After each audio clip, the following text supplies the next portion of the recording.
পেছনে আসতে আসতে আসতে আসতে ঠিক এই পয়েন্টটাতে এসে প্রথমে ওকে দুজনের ওই উপর থেকে এপিসির ভেতর দিয়ে যে বন্দুক তাক করেছিল সেও উপর দিয়ে আসে এবং ভেতর থেকে নেমে দুজনে এখান থেকে প্রথমে লাশটা এই সড়কের মধ্যে ফেলে।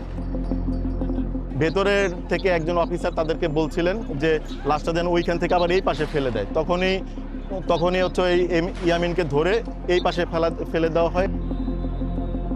প্রথমে যখন ওকে ফেলে দেয় তখন ওই ইয়ামিনের দেহটা নড়তেছিল, মনে হচ্ছিল তার মধ্যে প্রাণ আছে, এরকম যে সে ছটফট করতেছিল।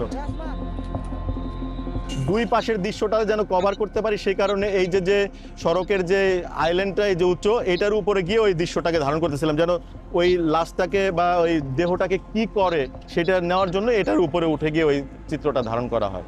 লাশটা যখন এই পাশে ফেলে দেওয়া হয় আমাদেরকে ওই পাশ থেকে কয়েকজন পুলিশ সদস্য এসে আমাদেরকে আর এখানে থাকতে দেয়নি। যখন দেখছিল যে আমরা এখানে ফুটেজ ধারণ করছিলাম তখন আর আমাদেরকে একদম, আমরা তখন ওই পাশে চলে যাই।